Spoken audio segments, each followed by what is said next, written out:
Good evening there, and welcome to our latest Elite FPL podcast. We're going to be previewing Gameweek 29, and we're also going to be reflecting on Gameweek 28, looking at the action in all our mini leagues, and plenty of talking points. With my good friend Steve-O. Steve-O, how are you tonight? Good evening, Dan. Good evening, everybody. Good. So if you are in chat, do say hello. Let us know how you got on. And obviously, if you're looking forward to Game Week 29, Jason can't be with us at the moment. He may be able to join us later on, but he's obviously got prior commitments. So, yeah, just really looking forward to reflecting on last night's results. Well, I'm not because it's terrible, but I'm sure Steve-O's looking forward to talking about it all. But really looking forward to predicting Game Week 29. So if we just reflect back on those results from last night and Tuesday evening, of course. Yeah, so everybody will have even forgotten that anything happened on Tuesday evening, but there were some games. I did some maths earlier on. I did tweet about it, not that it got any traction whatsoever, but the point being is that I was really, really interested to see at the total ownership of the players which returned attacking points, so goals or assists. Because I knew that like pretty much everybody was a differential, and it turned out that it was a total ownership of 21.1%. So all the players that scored or assisted on Tuesday evening, their total ownership in the game was only 21%.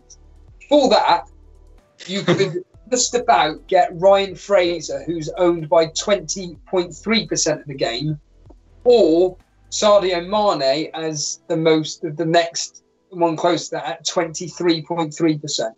It's mad. And that pretty much just summed up the game week in general.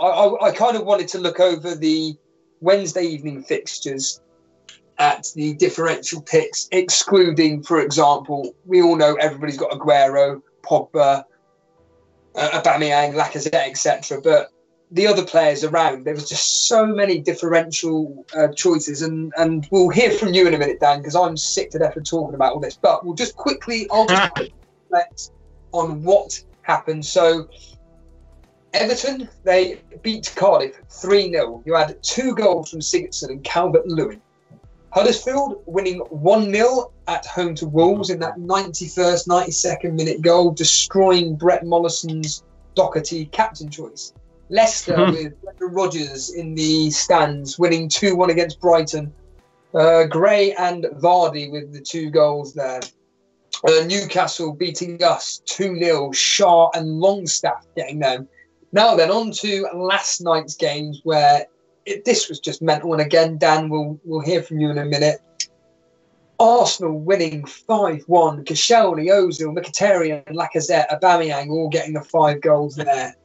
Southampton winning 2-0. Romeo getting his first Southampton goal last night, and Ward-Prowse getting on the score sheet. On to Chelsea winning 2-0. Pedro goal and a Trippier own goal getting in there. United winning 3-1. Lukaku with a double. Ashley Young with the other goal there. Now, this was the biggest talking point. Liverpool winning 5-0, but nothing for Salah. But 2 goals for Van Dijk, 2 goals for Mane, and 1 for Origi. Alexander-Arnold getting a hat-trick of assists, quite extraordinary. Robertson getting the other 2. Just mental. And then finally, Bernardo Silva getting fouled and Aguero converting the penalty. So, Dan, what are your immediate thoughts to the midweek games? Straight away, let's start with Arsenal. Yeah, I mean, I said I was watching the Arsenal game last night, so obviously didn't join them with the podcast. And yeah, really, really happy to see us win 5-1. Obviously, I'd prefer it to be against a team that's not Bournemouth, but that's besides the point. But like you were saying in the live reaction podcast last night, so many differentials. I mean, I was watching the game and I was like, oh, Mkhitaryan, maybe I should have got him in. But it's that typical fantasy football thing of when was I ever going to get Mkhitaryan in? And the next 2 games you've got a Tottenham and United. So you don't want to kid yourself too much with that. But in the first half, Aubameyang was quite quiet. I know Jason was getting quite worried because he captained him. And then obviously got his goal in the second half and he was taken off with, I think it was like about 20 minutes to play. But Really looking at that, I mean, Bournemouth had quite a weakened lineup. No Brooks, no Wilson, a few out in defence as well for them. So it's quite a weakened Bournemouth team. So you can see the logic behind captaining Aubameyang and bringing him in. But yeah, he only got the one goal. It was the Ozil show really last night, but I've never come close to earning Mesut Ozil this season for obvious reasons. But the thing that stood out for me is my reaction at the end to seeing Liverpool beating Watford 5-0, like you say. And I'm getting very, very, very frustrated with Salah. The fact that Liverpool win 5-0 at home to Watford, who've been in such good form of late as well, and Salah just doing nothing. It's just, you just can't believe it, really, particularly with his home form over this season as well. But he has kind of dropped off a little bit of recent, like we've said in previous podcasts. But yeah, like you said, it's been a game week with a few shocks and differentials. I mean, I bought Rondon in. Newcastle getting a 2-0 win against your boys, but did nothing. And Huddersfield scoring a home goal for the first time in about, 10 years or something. I had 3 Wolves players, so that just went completely out the window. So, to be honest with you guys, everyone watching, I'm just sick of FPL. My season's over. I'm nearly 100 points off the top 4. So I keep saying this every podcast, but I might just start doing crazy stuff. You might be watching this podcast each week and thinking, what crazy transfer is Dan going to do? Because I'm just going to go rogue because I ain't got anything to lose now, and it's really pissing me off.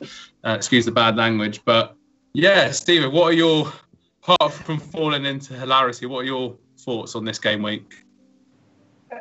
I'm just, I honestly don't know what to make of it, because I've actually had, considering I had a captain blank, along with, I'm fully aware, millions of other people, which kind of makes me feel better. I don't know what to say. It's just so weird that I went and got 61 points and I just feel like I failed. But again, people may be wondering, what are you on about, Stephen? Well, what I mean is that our other co-host, Jason, is, I can't remember. Let's just have a look where Jason is. He's something like 400 in the linking world or whatever. And let's just have a quick look at where he is in the world at the moment. So Jason's 429th in the world. He's been dropping like a stone over the last 3-4 game weeks. And it just doesn't seem to matter. So, well, last 2 game weeks, he's dropped down to... So he's dropped from 107th down to 429th in the overall ranking. And, yeah, I just feel that it doesn't seem to matter what I seem to do regarding my team, regarding differentials. Whatever my differentials do, Jason's players seem to counter. The most basic example was last night. Okay, Trent Alexander-Arnold goes and gets his incredible 3 hat-tricks, clean sheet, 3 bonus points. Fine. Robertson basically matches him. My other differential was Aguero. Completely lost my train of thought now. So Aguero being my other differential, but Aubameyang goes and scores, which was, okay, don't get me wrong, which was pretty much more than likely. The point I'm trying to make is that it just doesn't seem to feel like I'm going to make up much ground at the moment. I mean, I'm 61 points off Jason at the moment, and someone made this point, I forget who the hell it was, on our YouTube comment section, but they said that I could easily catch Jason if I get my triple captain / wildcard bench boost correct. Yeah, you're right. But unless I do what you're potentially considering doing, which is going mad and getting in some real severe differentials, which, to be completely honest with you, it ain't going to happen. I ain't going to catch him. It's going to be pretty hard to catch Jason with such a high points gap. Now, I caught him by, 9 or 10 points yesterday.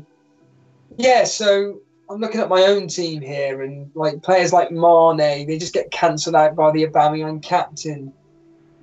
Lindelof, his points again gets cancelled out by Trent Alexander-Arnold doing so well. So really, for example, Trent Alexander-Arnold's points totalled what Lindelof got and Robertson got. Okay, them two got 1 point extra. But the point being is that I've got two differentials there from Jason, and they still manage the same equivalent points of Trent Alexander-Arnold. And then, of course, Aubameyang, his captain, goes and produces a goal. He gets 1 bonus point, I believe.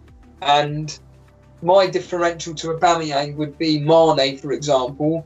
But Mane pretty much, again, barring 1 point, gets exactly the same as Aubameyang. All I needed last night, Dan, was something from Salah. Just one measly assist. And the tables would have slightly turned a bit more favourably, I would have felt, for me. But the fact that he did nothing, in as we like to say on our voice messages to each other, in a long-winded way, I'm relatively disappointed with this game week, to be honest with you. What did you think of the Man City game only ending 1-0, for example, despite Jason last night saying they absolutely dominated the match? Well, when I joined in with the live reactionary podcast via the chat last night, I was expecting City to score a bucket load of goals. I was thinking, how many is Aguero going to have scored? But yeah, it seems West Ham sort of managed to hold out. I know obviously Fabianski made quite a lot of saves, and maybe Man City, a bit of fatigue possibly setting in from the League Cup final, I think we can call it, the EFL Cup final, whatever it is, on Sunday. Carabao Cup, there are other energy drinks available, as I always say, but 120 minutes against Chelsea, maybe a bit of fatigue setting in, a bit of nerves, knowing that perhaps Liverpool winning and that sort of thing. But it was a real toss-up between Aguero and Salah as captain for me, and I thought, go safe, go Salah, because of his record against Watford, his home record, particularly against the sort of weaker, although Watford aren't a weaker side, but outside of the top six, his record at home's been quite good this season. So I thought, let's go for Salah. And then when Salah didn't really produce it, I was thinking, oh God, Aguero, but only getting the 1 goal. I mean, yeah, it's getting some shock results, really, and some shock differentials, and it is getting tight, but I just do not know what to do with Salah. It's that, at the moment I'm playing for pride, and it's that sort of thing whereby if I want to move up the league, as I say every week, I've gone down the league and had a red arrow. If I want to move up the league, I'm going to need to be quite brave and possibly look at taking Salah out and freeing up some more funds to balance out my team. I mean, how do you feel about Salah long term? Well, in fact, I'm not even going to mention them. So, yeah, I'm in agreement with you that it's one of those where I've weighed up the options. So I mentioned this last night, actually, on our reaction pod to the second half. And I said that I'm actually seriously thinking of reverting back to what I did near the start of the season, which is having the double up Liverpool defence along with Mane, which seemed to have worked. Now, at the time, I don't want to keep banging on about it, it's just a fact that by pure misfortune, when I did do this, it just seemed to be one of those where Klopp decided to not play both of them together, as in Robertson and Trent. So I missed out on a couple of double up clean sheets, so to speak. And Salah at the time wasn't performing whatsoever, but Mane was. And I was kind of plodding along and everything. And then, of course, Trent Alexander-Arnold got injured, from what I remember. And then my hand was forced into getting Salah when he got the hat trick, wasn't it, against or whatever. We weren't mental with somebody. I'll just quickly bring up the statistics here in a second. But yeah, and I'm now actually seriously contemplating to free up funds moving forward. That's it. It was Cardiff at home where they won 4-1. He got 15 points.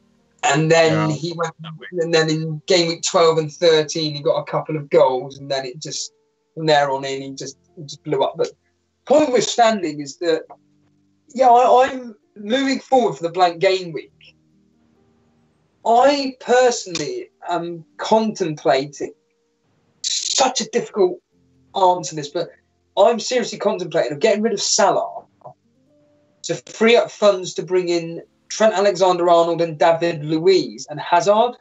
Like, obviously, I'm going to be working out various combinations to bring in these particular players over the next 3 game weeks. But Salah, to me, seems to be the answer of getting the blank game week players that I kind of want.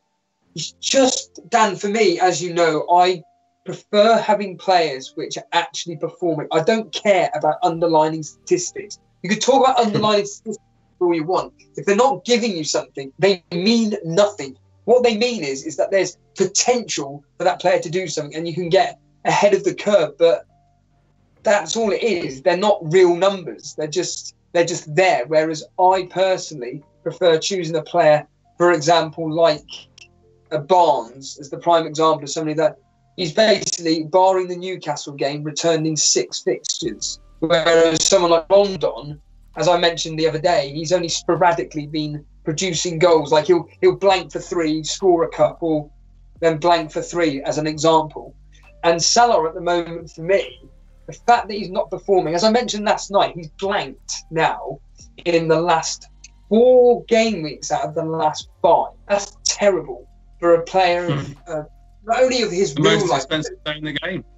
Yeah, and not only from his own real life ability, but just from a fantasy perspective. That's just like, Steve-O, the alarm bell is ringing. It's telling you, get rid. But then there's the other side, which is saying, yeah, but he's going to be playing the blank game week, and you'd be mad to get rid of him. But I'd have a double up Liverpool defence along with Mane, and if Salah continues blanking throughout, then I'm really not happy to keep him because I see more potential. I mean, I don't know about you, Dan, but I personally see more potential in Hazard than Salah. So they've got Chelsea have got Fulham up next, and Zed Zvelai. I don't know. I'm sorry, I don't know how to pronounce your last name, but Zed Zvelai has made a jokey comment in the chat about if Ranieri was the answer, what is Scott Parker or something like that. The point is that Ranieri's been sacked today. Could that mean a upturn fortune for? Well, really? So you didn't know. Okay, well, yeah. So I think it was about an hour and a half ago, maybe 2 hours ago now. He was fired, yes. So I tweeted out earlier on that I heard on Talk Sport that one of the presenters was a man in the know and basically said that Ranieri's going to be having a conversation with the Fulham owners. Now, what on earth would that conversation have been about? And then basically 3 or 4 hours later, he has been fired and Scott Parker's, taken over. Yeah, so, okay. So what are your immediate thoughts on that then, Dan, on Ranieri? Like, when they lost to West Ham last Friday, I just watched the highlights on Sunday morning and I looked at Ranieri and I was like, yeah, Fulham are kind of like a beaten team. They're not going to stay up. They seem to have thought they're too good to go down with the players that they got, Schürrle and everything. And before the start of the season, I remember picking Sessegnon and bigging up Schürrle. The only one that's really produced from a fantasy perspective has been Mitrovic, who was quite good earlier on in the season as a budget forward. But my initial reaction to that is just looks like Fulham preparing for relegation, to be honest with you, and perhaps getting a manager in next season that will get them up from the Championship. So I'm sure Sam Allardyce or somebody will be in the hot seat there soon. But yeah, quite surprised. But I mean, going back to what you were saying, I mean, Hazard, do you trust Hazard to deliver? I mean, what other fixtures have Chelsea got? So it's Fulham up next, and then it's Wolves at home. And then, of course, they play in the blank game week against Everton away. And then I believe it's something like, I don't think it's been confirmed yet, but in game week 32 and 33, maybe, there's going to be like a lot of course, this is when everything runs slow.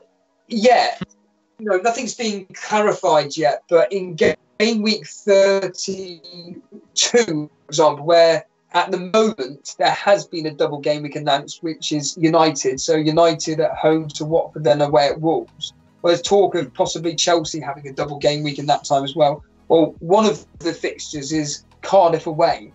And if you don't remember this, but I remember very well, mate.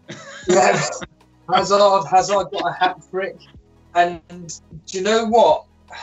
It's one of those where my basic understanding off the top of my head is that Hazard isn't that great away from home, but it's Fulham, and let's be honest here, Fulham are rubbish, and it's also looking at someone like Higuain as well, but I think I'm still not convinced by only Higuain and Hazard being a proven Premier League star. I think that only Hazard is more quote-unquote essential than Higuain. But yeah, so basically Fulham, Wolves, Everton and then Cardiff are the next four for Chelsea. So yeah, I mean, what are your thoughts on potentially bringing in Chelsea players? Yeah, I mean, it's a good set of fixtures. I mean, obviously they got a good win against Tottenham last night, and that gives them the sort of forward momentum to drive forward to make a surge to the top four. So there's plenty to play for Chelsea. And I know Hazard played in that false number 9 role against Tottenham. Sorry, not against Tottenham, against Manchester City in the Carabao Cup final on Sunday. So, yeah, I think Hazard could be a good move, actually. And obviously it frees up a bit more funds for the rest of your team because, like you say, with salary, it's just blanking 4 out of 5 game weeks. It's not, it's not acceptable, and you need to be kind of looking at making these moves, perhaps to, gain some ground, but to sort of fight off anyone that's third and fourth in our mini league that we take so seriously. But do you know what I'm going to say as well? It's going to contradict what I've just said. I just don't trust Hazard, but then I was the one that didn't capitalise on getting him in earlier in the season when he was in really good form.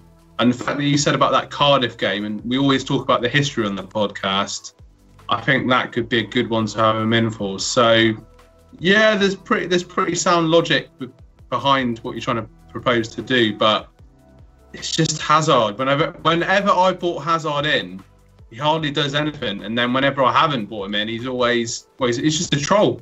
Pure definition of an FPL troll.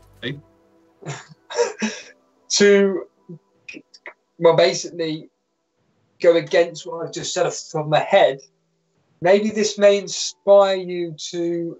Oh, wait a minute, I'm looking at the wrong player here. What's going on? Sorry, just to let anybody know, I use a PlayStation 4 to access all this information, and for whatever bizarre reason, everything's been running really weird and slow, and I've just been looking at Hazard's statistics. Now all of a sudden it's brought up a completely different player. Here we are, we're back on it again. Sorry about this. So the last time Hazard brought in a double digit was at home to Huddersfield, but prior to that, which could be good news for us, he got 2 double-digit hauls in game week 17. Away at Brighton, he got 13 points with a goal and assist. And away at Watford, he got 2 goals. So actually, we'll do it later, but I'm going to look at potentially... Oh, Jason will prick his ears up in a minute. Potentially getting rid of Salah and bringing in Hazard. But, again, very unlikely, but you never know. But you mentioned our mini league, Dan. I think it's very important to look over that, to be honest with you. And we'll start with what we take very seriously, the cash mini league. I'm not going to go into in-depth what the team selections are, because we've been doing that last night and whatnot. But I am 61 points off Jason, who is top. In third spot, it's Darren Monday, who is joint third, fourth, but due to goals scored, etc., he is third officially. But he's joint points with Ben Towler in third and fourth. But I'm 33 points ahead of them two. And then Connor Lee, I'm 37 points. So basically between third, fourth and fifth, it's literally 3 points. And then between fifth up to me in second, it's 37 points. But then we look at you, Dan. 99 points off 4. Just to interject myself here, for people that don't know, we do this Cash Mini League, and the places that are up for grabs for cash money are 1st, 2nd, 3rd, and 4th. That's so like the Champions League, really. But yeah, you briefly mentioned it earlier on, Dan. You got 39 points. Although ironically, you got 10 more points than Terry Roos. Can you believe that? That's crazy. But so you're feeling dejected. I get all that. What do you think you can do just to make up that 99 points just to get to 4? I just keep thinking about that Jay-Z song, 99 Problems. No, it's just in my head now. But no, I think it's gone, mate. It's gone. I mean, Deulofeu last week. Salah doing nothing. 5-0 win as a captain this game week. It is gone. I mean, 99 points at this stage of the season. I mean, if it was 60, I think that's catchable. But 99... All I can do now is just, we do have other prizes in our mini league, and there's the highest game week score for the whole season. So that's something I could look for. But I'm just going to try and enjoy it because I've been finding it very stressful of recent, really. And the problem I've had, and this is when not looking ahead in preparation, is bringing in Pereira before game week 27, I think it was, when they lost bloody 4-1 to Palace. But I bought him in a week before, and so I doubled up on Leicester defence and doubled up on Wolves defence. So I've kind of left myself in a bit of a tight place there because I've got Pereira, Doherty, Patricio, and that's really bit me in the backside, shall we say. So my defensive returns have been terrible over these last couple of game weeks. But yeah, I think it's like in real life football when a player's doing really well and he's getting loads of goals and getting loads of form, we get him into our team. And like, it's a similar thing with FPL management. I mean, I know Ranieri's got the sack today. I mean, if this was a real life job, I think I'd probably be looking at getting the sack, to be honest with you, the last couple of game weeks. But I've still got all my chips. That's something. So as I said to Davey FPL when he came on a few weeks ago, I'm going to have to execute this chip strategy from the FPL gods. Each part of the strategy, each use of the chip is going to have to take me up, and at least so I can get up, say, back into the top 6 to salvage some pride. But I don't know.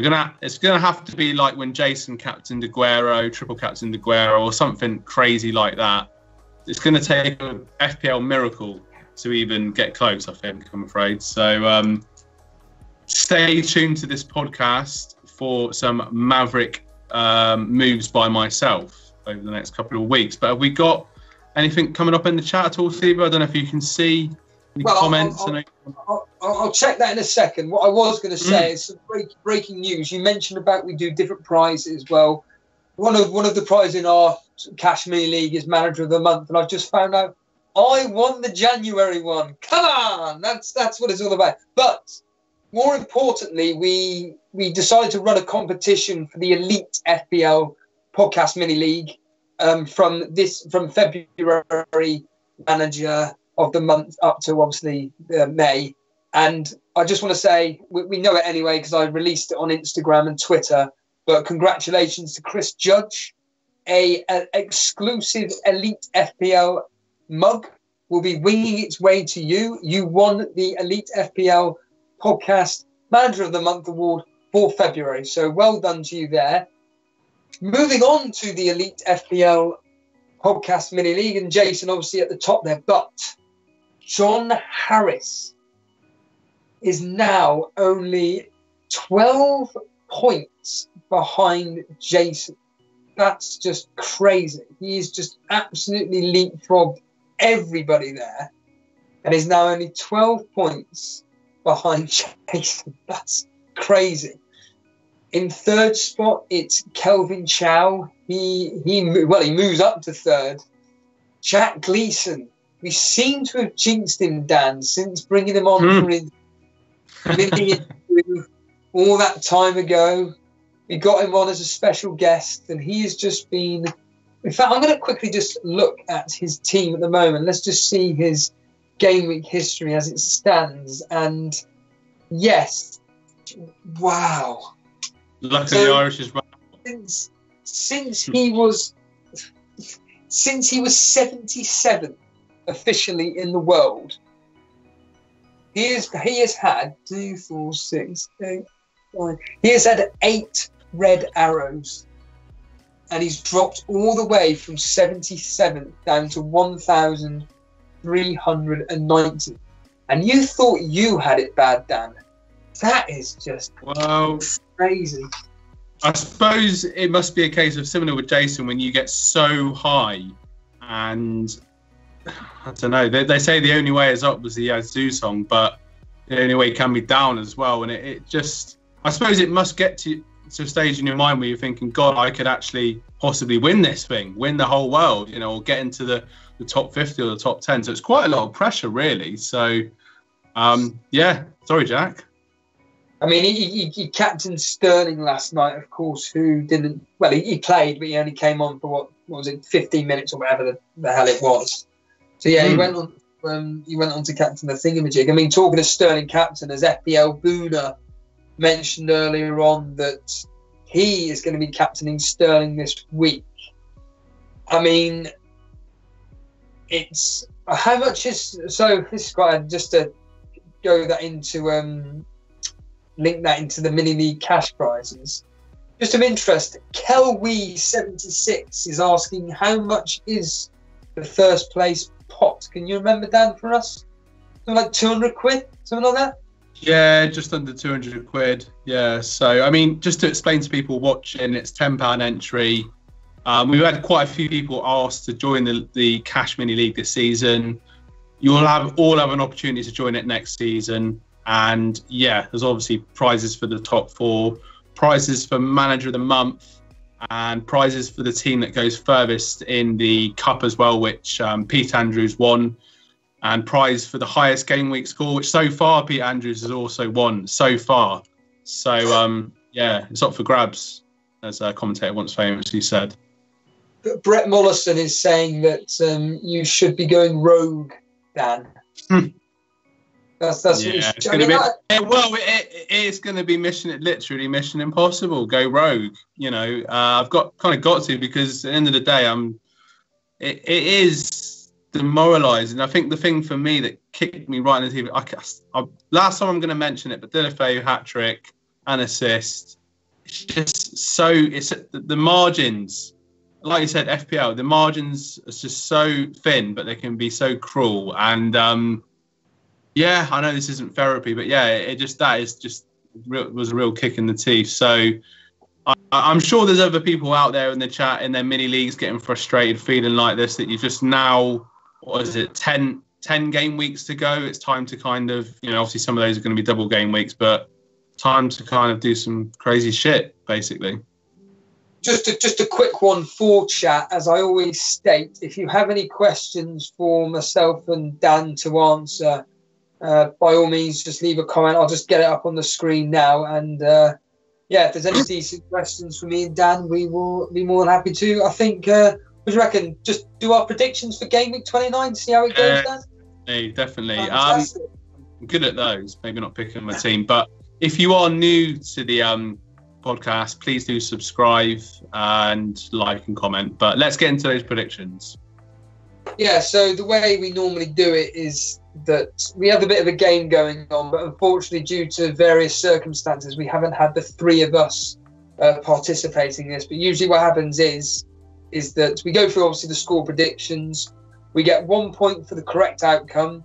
We get 2 points if there's a goal in it. For example, if where is it here? So for example, me, Southampton won 2-1. 2-0. I predicted 2-1. I got an extra point because there was only a goal in it from that prediction.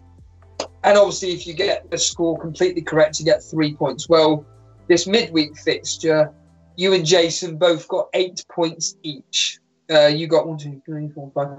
You both got 6 outcomes correct in total. And I got 1, 2, 3, 4. I got 5 outcomes correct. So then, Very good. moving on to the predictions for this weekend, and we kick off with the North London derby. It's Tottenham versus Arsenal. I predicted that Spurs were going to annihilate Chelsea 4-0. It was the reverse score in half. Arsenal have got the confidence, and John Harris has predicted this is going to be a high-scoring game. He didn't predict who will win, but he thinks it will be a high-scoring game. This is so tough to call. Spurs they've lost 2 games on the spin now. Arsenal are picking up the pace. They're slowly grabbing that Champions League spot. And what is it? If they win this, Dan, they're 3 points behind Spurs. Is that correct? Yeah, the gap is closing. But, I mean, just on Spurs before we predict, I mean, since Kane's come back, tempting fate a little bit because he's got a good record against Arsenal. But it's like, if it ain't broke, don't fix it. But, yeah, lost a couple of games now. Kind of, don't know, it's going to be a tricky one. So Brett Mollison is going Spurs to win 2-1. Michael S. is going 2-2. The Daily Llama's going 2-2. What was it? 4-1 or 4-2 to you lot at the Emirates? So it was 4-2 in the league, 2-0 to them in the Carabao Cup quarter-final. So been lots of goals actually, really. 6 goals and 1. This is so tough. I can't, Steve-O, you haven't got a gun to your head. Just calm down. I'm going to go with. I'm going to go 1-1. I don't like that scoreline, but I'm going to go 1-1, Dan.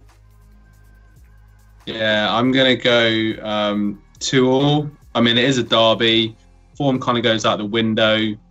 Our record away at Spurs is not great in recent years, in all honesty. Harry Kane's got a good record against Arsenal, as we always say.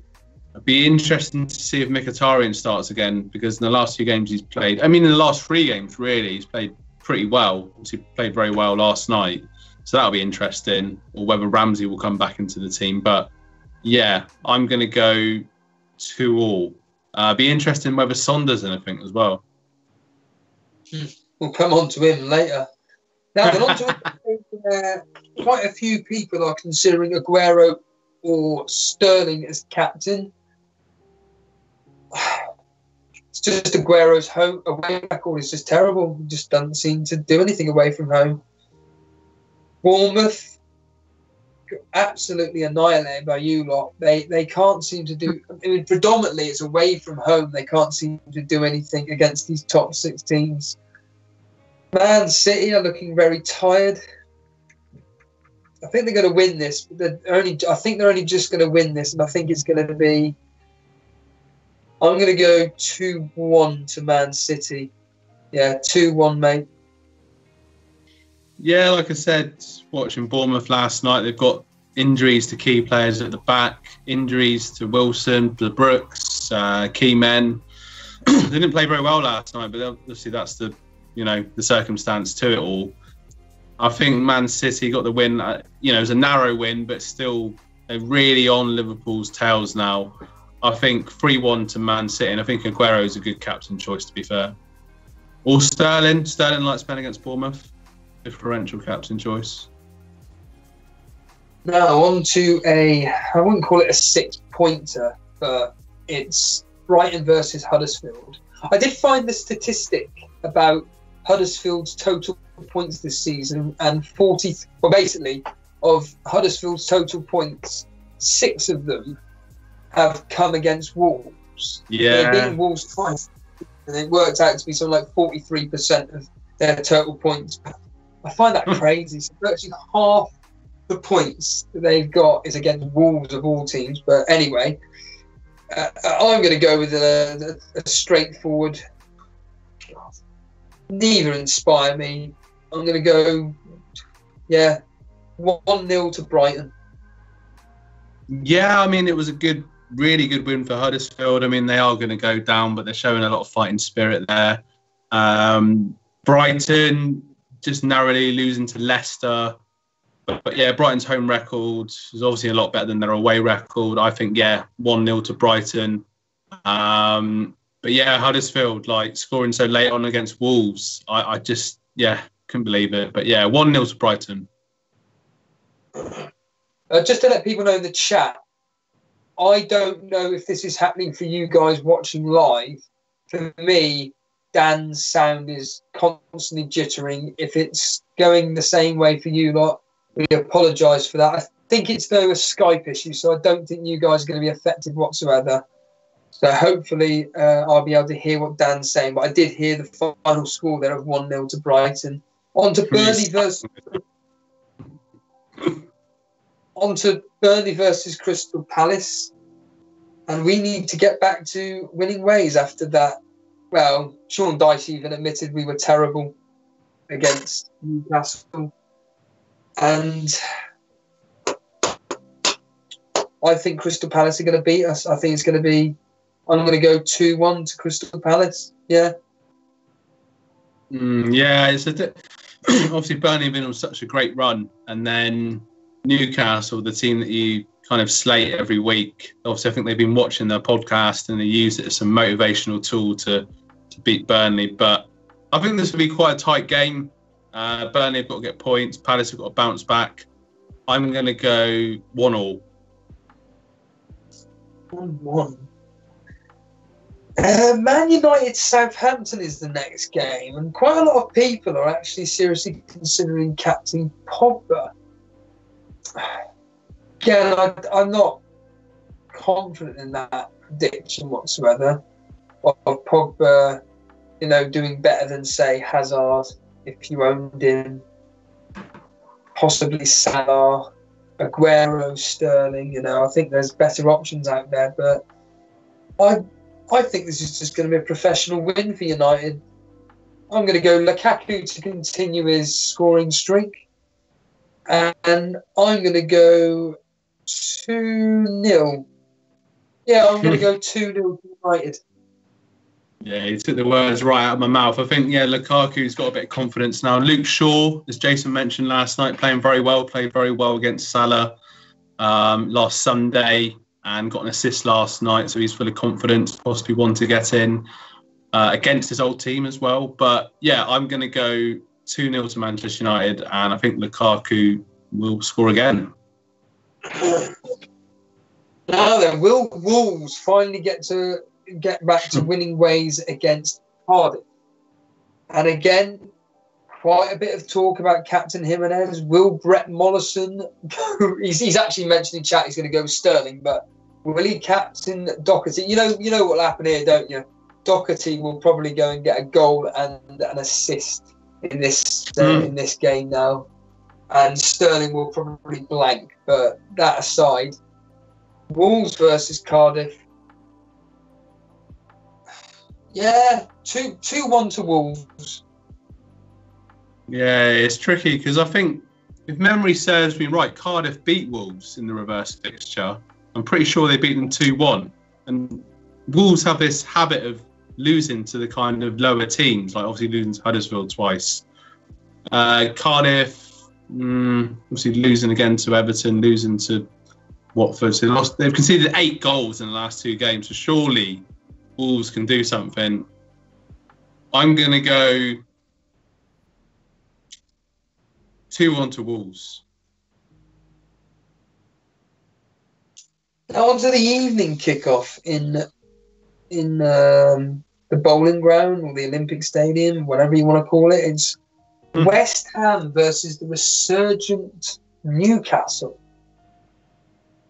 And I think this could be quite high scoring. I think West Ham will win this. And I'm going to go with... I'm going to go 3-1 to West Ham. And it was 2-1. It was 2-1 to Cardiff. Yeah, as I said, yeah. So, yeah. Yeah, it's difficult. I mean, Newcastle's defence has been quite good of recent, but that's obviously at home. And they've kind of picked up a little bit. Got some players playing very well. Almiron that we keep mentioning. Underlying stats and potential that Steve-O's not a fan of. But to be honest with you, I think it's just a name, Almiron. It's just a great name. It's just a very catchy name for a player, and he looks like an exciting player. But that aside, I'm going to keep Felipe Anderson. I feel that he'll do something in this game. Really tempting fate now. I'm going to go 3-2 to West Ham. So an interesting game for a Saturday night. Well, in the reverse fixture, Newcastle lost 3-0 and Felipe Anderson got a goal and a total of 10 points. So he better do it again. Could he potentially be a captain option for you, Dan, as a differential where you're trying to climb the rankings? But so you going 3-2 there. Now on to Sunday. It's Watford versus Leicester. Oh, Brendan Rodgers' first official game in charge of Leicester. Watford, of course, coming off the back of a 5-1 battering. 12 o'clock kickoff. And yeah, let's go with Leicester to continue this upturn in fortune. Will Jamie Vardy do anything for the Bellamy brothers? The simple answer is the statistics say yes. I'm going to go yes. And I'm going to go with a 12 o'clock kickoff. That's so early. But yeah, 2-1 to Leicester. Yeah, the fixtures, the way they schedule them is just really, really weird. I'm going to go, 2-1 Leicester, new manager, players vying for their spot now, renewed confidence, fresh start and all that malarkey. Maddison one to potentially consider as a differential. Maybe Brendan Rodgers can get the best out of him. Quite surprised that Brendan Rodgers left Celtic at that stage of the season, but that's not for me to worry about. Yeah, I'm going to go 2-1 to Leicester City. And the reverse fixture was 2-0 to Leicester at home. Now then on to, talking of new managers, not quite a new manager, but Scott Parker taking over at Fulham for the time being. They're at home to Chelsea. Yeah. God, this is tough. No, it's not tough. What we're talking about, I'm gonna go 4-1. 4-1 to Chelsea. Yeah. No, 4-1. It's crazy because obviously Scott Parker played for Fulham, but he played for Chelsea, as we all know. And his first game up again, and it's a West London derby as well, and all that stuff. But I think it was 2-1 in the reverse fixture, if memory serves me correctly, and could be wrong. But yeah, I think Chelsea, I don't know, like Fulham are kind of preparing for relegation. I'm going to go 2-0 to Chelsea, professional job. And maybe if you've got Hazard, are you getting him in? Your captain. Yeah, it was actually 2-0 to Chelsea. Okay. Not 2-1, but whatever. So on to the final game of the weekend. It's Everton up against Liverpool. Liverpool have got an absolutely phenomenal record against Everton, and I can only see that continuing. And yeah, I'm going to go with 3-0 to Liverpool. The question is, though, will Salah do anything? So, Dan, what do you think on this game, Everton versus Liverpool? Oh my God, there's 3 derbies this weekend. I don't know if they just schedule them all to be on the same game week all weekend. It's strange the way that happens, but Liverpool only just beat Everton. It was the time when Origi came to prominence in the 95th minute. But oh man, I mean, Everton are going to want to stop Liverpool. Do you know what? I'm going to go for a bit of a shock result, so to speak. I'm going to go 1-1. Wow. You heard it here first on Elite FPL. 1-1. So that kindly links us into team selections. Now I can see Jason on the screen. Are you available to join us, Jason, or not? Yeah, I'm here. Yeah, I'm here, guys. Fantastic. You've been listening in onto the podcast. You know. Well, welcome to the podcast, Jason. Thank you for setting it all up for everybody to view. Much appreciated. Have you any feelings or thoughts on any standout fixtures before we move on to our team selections? What standout fixtures for this weekend? Yeah. Yes. I think there's goals in the Man United Southampton game for United. I think there's goals in the Bournemouth City game. The question is, how many minutes are Aguero going to play? Is Sterling going to play 90 minutes? Got to be up there as one of the most popular captain picks this weekend. Spurs Arsenal. I heard you guys talking about it. The guys in chat seem to think there's going to be goals. I mean, Dan, you know, you've probably watched a fair few derbies between both teams. Both very attacking teams. You wouldn't probably bank on Arsenal's defence against Kane, Son, Eriksen. Yeah, I see both defences conceding, and hopefully Trippier not scoring an own goal if anyone still owns him for this weekend. No, but the main games stick out to me are the Spurs, Arsenal, the Man City, Man United, and Fulham. It's going to be interesting what happens with Fulham now. Liverpool Everton, that's another derby. I can't see there being many goals. I think it's going to be like probably a 1-goal winner in that game. I can't see it being a lot of goals. So yeah, that's my picks. So, Dan, we'll come to you first regarding team selection, possible transfers and whatnot. What are you thinking? So you've already told us that you're thinking of going Maverick for potential transfer moves. You're going to have to do something regarding Maverick captain choices, so to speak. I'm looking at your team here. You know, your team is just full of, I don't know what to say, not necessarily misfits, but Kika Firmino, Wan-Bissaka, Westwood, Felipe Anderson you could throw in there, Bednarak, Herrera you could probably throw in there. Bednarak got me 6 points. Well, first returns in about 6 months, and then Rondon, of course. He got an assist against Burnley. What are you... Yes, that famous moment, yeah. What are you thinking ahead of this game? Well, I downgraded Marcus Rashford to get in Solomon Rondon for this game week that's just gone. So that's freed up a bit more money that I could use possibly to upgrade someone in my defence again. Because like you said, there is a lot of just dead players in there. Like you say, you like Westwood. I mean, Wan-Bissaka's served me quite well throughout the season, but obviously he's injured at the moment. Kiko Firmino, like you say, he's another one that's injured. So, funny enough, Rico came on last night against Arsenal in the second half. Well, that was quite funny. All of a sudden comes on. But, I like you said, it's like Jimenez as well. Is he gonna do something? Surely he can do something against Cardiff. Aguero, I had a bit of a crazy thought when we were doing the predictions. I was like, because Bournemouth are so bad at the back with all these injuries they've got, would it be worth triple captaining Aguero?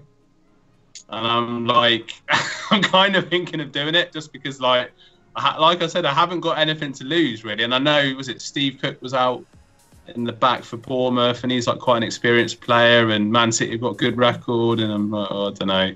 The thing is, I'm saying about doing this, I probably haven't got the balls to do it, but I've got to, I've got to sort out that defence, get some more returns from my defence as well. So, yeah, possibly look to upgrade, maybe get Robinson back in, or Trent possibly as well. Maybe get rid of Salah, get Hazard in, captain him. Why not? Nothing to lose. Like I said, you two have got everything to lose. Like if Jason's sitting at the top and you're like sitting second. So in a crazy way, I've got nothing to lose. So I could possibly look at. I'm going to stick with Anderson, by the way, but I could possibly look at getting in a more premium defender and maybe doing a madness and getting rid of Salah and getting in Hazard. Well, see, okay. So all this talk about getting rid of Salah, I mean, it's probably a bit late now. I mean, you've missed his blanks, and he's playing in game week 31. So I haven't missed his blanks. I captained him last night. well, yeah, but the thing is, I wouldn't be taking out a player that's going to play in game week 31 just yet. I'd be looking to possibly bring in Mane, Hazard for other assets, using the money they freed up from maybe the Rashford to Rondon. Certainly looking at like Higuain, Vardy, Jamie Vardy is another one. But we've got quite an active chat this evening. I've been reading all of your comments. It's really good to see you guys getting involved in the discussion and coming up with your own score predictions. I've got John Harris in chat asking who am I captaining. I actually haven't. I'm not certain yet. I'm gonna wait. I'm gonna sleep on it tomorrow. I'm gonna listen to what's been said in the press conferences. Probably little, because this day and age, we don't really get a great deal anymore. So yeah, it's just gonna. I'll probably make a decision tomorrow night, and stick with it really for the weekend. Who do I captain? Experts? I don't know who you're looking at, but Sterling, Aguero, or even Pogba.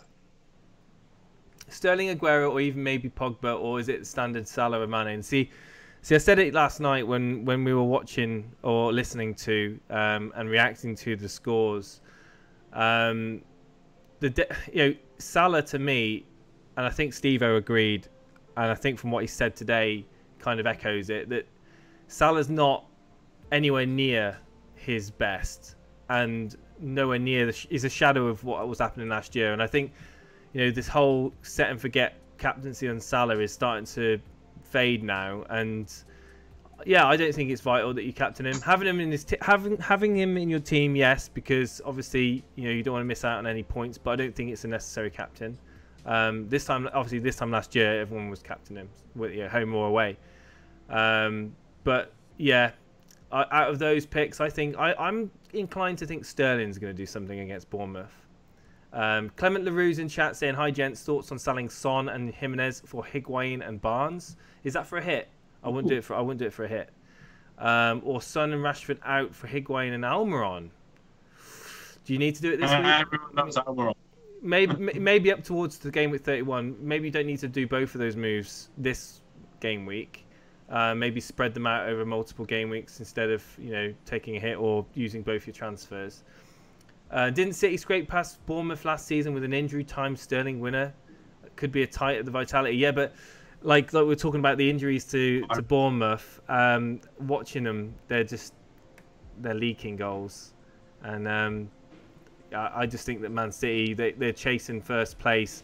Man City weren't in this spot last year. And they're fighting to get that first spot back from Liverpool, and I can see all guns blazing for Man City at the weekend. Sterling captaincy for me, says Mick Lee. Salah is playing game week 31, but he is going to be anonymous for 3 points. Possibly Brett Mollison, but it'll be just like Salah to just come out of nowhere and bang a hat trick in, and then everyone's going to be throwing their dummy out the pram, saying, "Why on earth haven't I got him in? Why did I take him out?" Michael is in chat saying Sterling is also for me. Thoughts about Lukaku? Now, as a United fan, I've never really been a fan of all the critics of Lukaku. I mean, you see what you get with Lukaku. He's a powerful unit. He's a target man in the box. Okay, he's not always had the best of touches, but he has over the season he has provided some decent assists, and he's got on the end of some good crosses and scored. And I think you can't ignore Lukaku, with United's fixtures coming up. And, Ole Gunnar Solskjaer effect. I mean, anything can happen. He's got the power. He has got the power. Like John Harris is in chat saying Salah will come good too. Of course, Salah's a great player. Let's not forget, he's still a great player. He's just not scoring at the moment. But Steve-O, do you want me to talk about my team? What I'm going to do? Have you covered what you're going to do? What you want? What? Sorry, say that again. Are we cover? Would you like me to? Do you want me to discuss what I'm going to do this week? I thought you just did, but yeah, go for it. Yeah, carry on. Oh right, no, I haven't. No, I was just replying to what people in chat were asking. Sorry. So Steve-O's not listening. It's fine. But at the moment, right. So at the moment, I haven't touched my team. At the moment, I haven't touched my team. And like I said, I like the look of Sterling, so I'm just going to go and throw the captaincy on Sterling at the moment. I've got Aubameyang in my team, looking right at me. I think. Oh, what's happened here? Why is it all done? What's it done? Some weird stuff. It's done. Okay. So I've got Aubameyang in the team. It's staring at me, and I think what I'm going to likely do is get rid of Aubameyang. I know. I've got this feeling. Do you know? I've had this feeling for a while now that I can either do the logical move, which would be like a Higuain, or another striker that's playing in Game Week 31, or I can do what's a bit of a more of a short-term kind of, I wouldn't say maverick, but like a bit of a punt, because obviously I'm not going to have Aguero.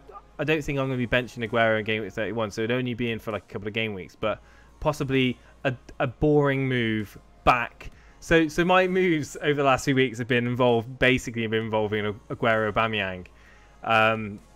Fortunately, got a goal from Aubameyang last night, but I just don't know. I think with Lacazette not playing midweek, I just think that I just don't want to risk. I just don't want to risk it. But then you could argue that Aguero is not guaranteed full 90 minutes because he's just played 120 plus 8. What was it? He played 85 minutes or something like that game. Crazy, absolutely crazy.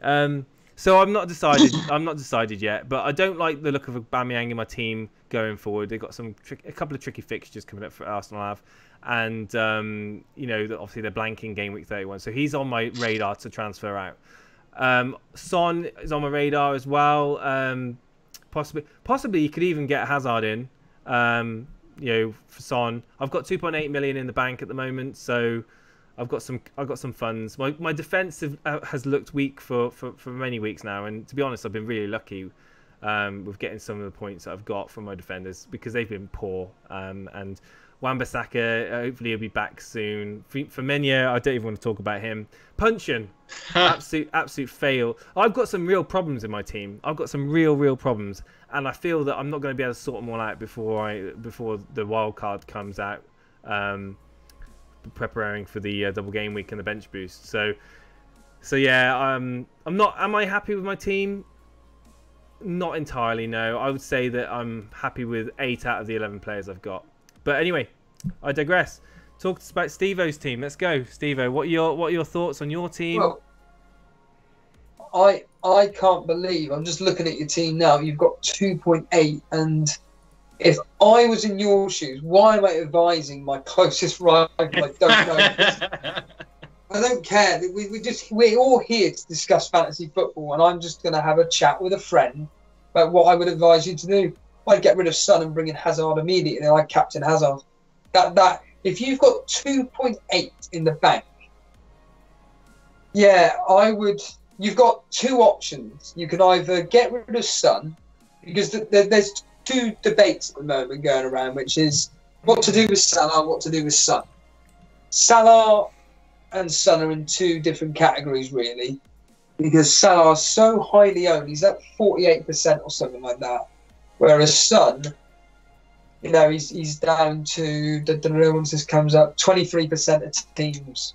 He ain't going to be brought in by many people either, and his selling will be going up. Yeah.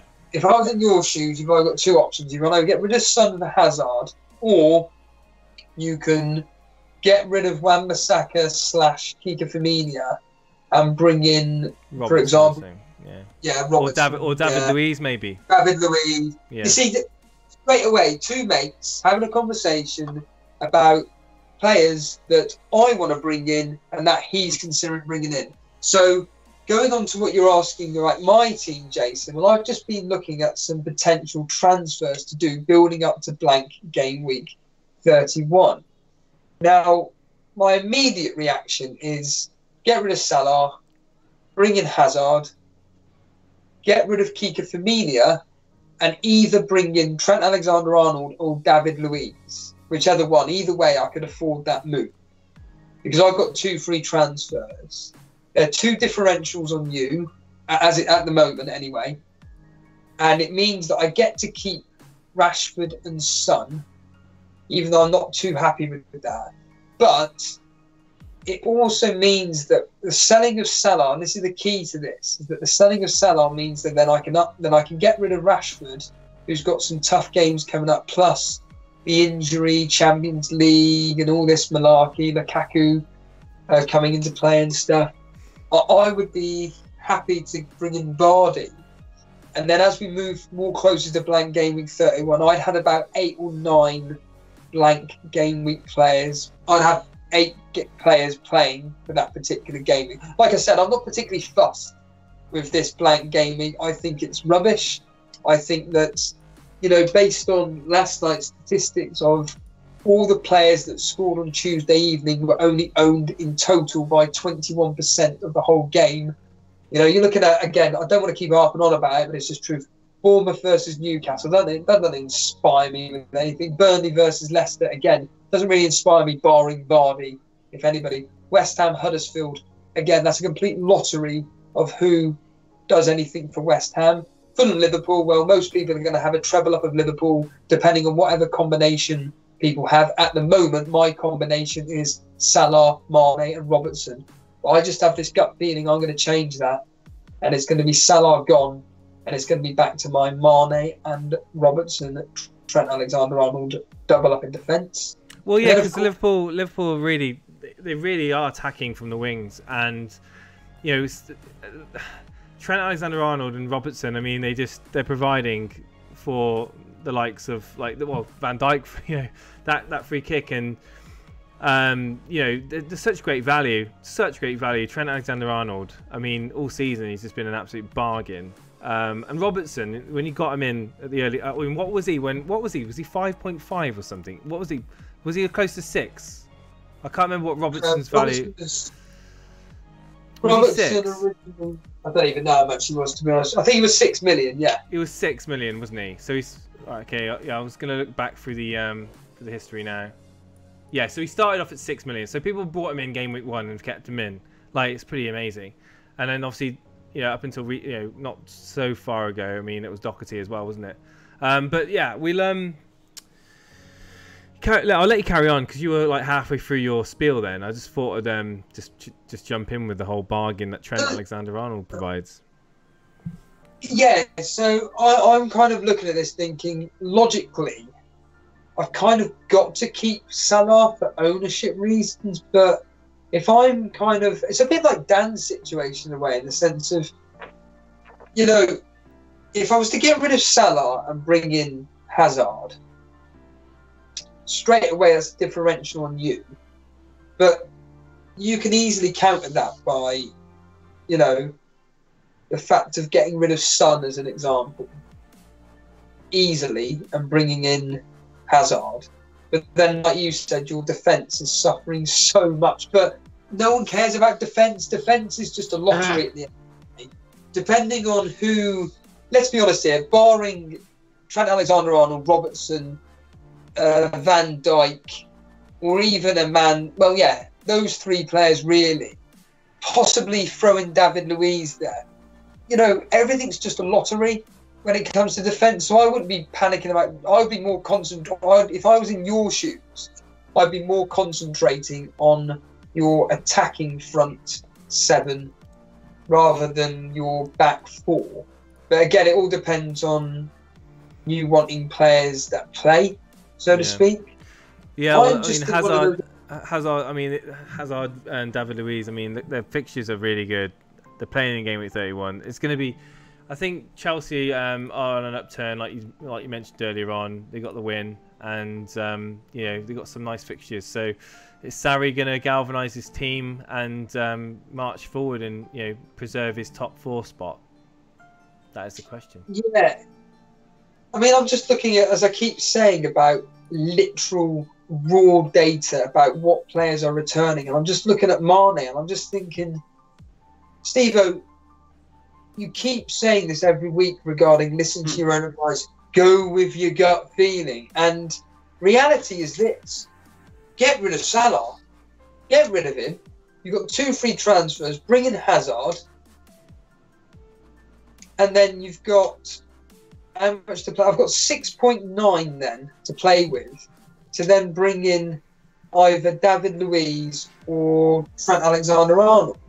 I think personally it makes logical sense at the moment to bring in David Luiz because, or even, well, actually no, logic would dictate bringing in Trent Alexander-Arnold. Either way, I've got almost like an upper hand on you in the sense of I've got 2 free transfers. I don't need to take a hit, and I'm not. Well, really I don't need fussed. to take a hit. Well, no, that's if you. That's if you don't want to bring in 2 players. If you only bring in 1. Yeah. The point we're standing is that if I've got the advantage of having 2 free transfers, and I may make the 1. Whereas when I look at your team, you've got 1, 2, 3, 4, 5 double blank game, 5, 6, including punching blank game week players. At the moment, I've only got 3. So you've got 2 players on top of mine straight away. Sorry, I've got 4, but Tom Cairney, I'm probably going to get rid of. I mean, Dan, you haven't spoken for a while. When you're listening to 2 people that are, let's be honest about it, doing really, really well, what are your thought processes as you listen to this? Just thinking, subscribe to the FPL podcast, really. No, I'm just sort of taking it all in and thinking about Hazard, really, in terms of what form he's coming into. You know, it's that whole thing about fixtures, form fixtures, and the whole classic debate about which one to go with. And the fixtures are, I mean, Chelsea as well have been keeping, kept clean sheet against Man City in the League Cup final, admittedly, but also keeping a clean sheet against Spurs as well. I mean, how long's Caballero going to be in goal for after this whole disciplinary fallout with Kepa? Could he be a cheap goalkeeper to get in if he stays in? That's a possible differential there. So it's time to go with your gut instinct and take some risks, I think, for me personally. And I'm just thinking, it's just Salah. As soon as I take him out, he'll get a hat-trick. Whenever I take a player out in midfield, he's gone off form a bit, they get a hat-trick. So I don't know, maybe stick with Salah. But I know what Jason's saying, though. It does feel like it's almost too late to do so, to take him out, because you've missed the point where he's been blanking, and now it's like you almost need to keep on to him for safety. I almost think that taking out Salah, freeing up all that money, I think you can spread that out around your team a little bit, and like just bringing out, bringing a like for like or a midfielder in for Salah, and then having the money in the bank, or doing what I've done basically and got 2.8 in the bank, but while using Salah to free it. I just think that why not just wait until you wild card, because you're going to be restructuring your team anyway, in 4 or 5 game weeks time. So I just think that maybe doing the surgery now is premature, because you're going to look at probably setting up a team for double game weeks with bench boost in mind. So you might want to have those funds available, that at that moment, as opposed to game week 28, game week 29. Does that make sense? Yeah, no, it makes perfect sense actually, really, because you've got to think of the chip strategy ahead. I mean, obviously people are doing different things. Some people might free hit in game week 31, others might leave it till later on. John Harris is in chat saying take Salah out, Dan, and then you can captain him. No, I'll probably triple captain Salah on the weekend now he said that. But no, there's plenty of different things to consider. Have we had any other comments in the chat at all, Jason? Actually, I'm just looking at the chat now, and is it Clement LaRue or so? It is Clement. Yeah, Clement LaRue. Yeah. He made a point to me about. Be right back. Isn't it not worth having a balanced team and not just depending on your front 7 as attack and returns? I think You're kind of missing the point. What I'm saying is that defence is more of a lottery, returning, because you're basically relying on clean sheets from defence. You don't buy defence for attacking returns. Let's be blunt about things here, unless it's someone like Doherty or Alonso at the time and whatnot. But the majority of the time, when you're picking a defender, subconsciously you're doing it because of potential clean sheets, but you can never predict when clean sheets are. And looking at, in this case, Jason's team, I just look at Jason's team and I just think that from an attacking perspective, I've got an upper hand on Jason from an attacking perspective. So Mane, Salah, Pogba, Son, Jimenez, Aguero and Rashford right now. Whereas Jason's front seven, in my opinion, isn't as good for consistently going to be returning points. So Jason, regarding that would be, you're talking Sterling. Well, yeah, he is a consistent returner, but there's that odd time when he gets benched. Rondon, I'm not really that confident in Rondon's ability to consistently return points.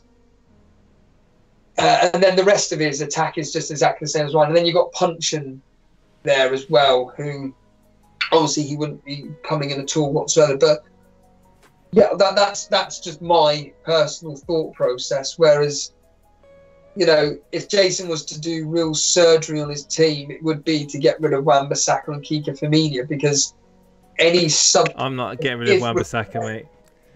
Not getting rid of Wan-Bissaka. Okay, fair enough. Loyal. So, it's loyal to the cause. Looking at Jason's subs, they're just... Firmino, yeah, definitely. Firmino and Punt, just not... They're just not good enough. They're just... Yeah. Terrible, really. I mean, I can hardly talk myself, but I just look at Jason's team and I just think that certainly to upgrade one of his attacking players, either in this case right now, due to Son's form, or even Rondon, even though I know Jason won't get rid of Rondon because he only just brought him in. I think there's potential there to upgrade there, per se, but that's just what I was trying to get at.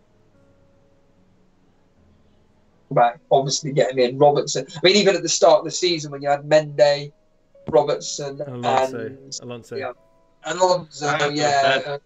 The Holy Trinity. They were returning. Yeah, it's like I say, but to finalise what I'm thinking going ahead at the moment, talking of Salah, I have him as my captain as of now. I just, from a safety point of view, that's why I'm captaining him. That's the only reason why I would captain him, is from a safety point of view. But I'm pretty certain that I may do it. I may do what Dan should be doing, which is to hell with it. I think I like the Son to Hazard move. I think I might take your advice this week. Or will you? It will get to a point in the season, lads, when you two start playing like this Russian roulette game or whatever it is, like, where you sort of sending out false vibes, and you're like, yeah, that's the one, and I'll be here like sort of trying to suss you both out. No. Let's be honest. Jose Mourinho and Wenger and Pomp. Let's be honest now. I mean, there was moves that we were talking about. Like I was saying about Hazard. I mean, I was saying about Higuain. Options for me bringing in Higuain, Hazard, even Vardy, defenders like Luis, I do have the money to go Son to Hazard, and if I want to, I could even go Aubameyang to Aguero as well. But I don't think I will take a -4. No way, not for a player that isn't going to be playing in Gameweek 31. So yeah, I'll have to wait and see. I'll see what happens, like I said, in tomorrow's press conferences. Hopefully there's no injuries that I'm going to have to be forced into doing a transfer that I don't want to necessarily do. But yeah, I do like that Son to Hazard move. What do you think, chat? I've got to let a cat out because it's meowing. Yeah, it'd be interesting to hear what people say in chat. Yeah, I certainly think that it's for me, it's just because I've got no money in the bank. And I've got 2 free transfers. I just think it's just such a... It's like you just said, it's like a game. It's like quite literally a game of chess between 2 rivals. Not knowing what to do, but I'm just liking the look of Hazard in for Salah, captaining Hazard, bringing in David Luiz or Trent Alexander-Arnold, for Kika Firmino, I might do it. I might do it, but you'll have to find out after this game week if it happens or not. Yeah, so I think that pretty much wraps everything up, lads. We've had quite a lengthy discussion previewing the game week ahead and reflecting on game week just gone. If you've joined us in the chat, thanks for stopping by. As ever, really appreciate you joining us and hanging out with us and talking all things FPL related. And obviously, if you're watching it on the replay, as I always say, please do leave us a like, leave us some feedback, comment. And if you're new to the channel and like what you see, please do subscribe. We'll be reacting to all the action once again on the weekend. Feel free to connect with us on Twitter and Instagram as well. We often post little videos on there. It's normally me moaning about how bad my game week's been or crying about something. But yeah, just feel free to connect with us on those social media platforms. And have a good evening, chaps. And look forward to seeing you all again very soon. Thanks, guys. Take it easy. Thanks, guys. All the best. Cheers.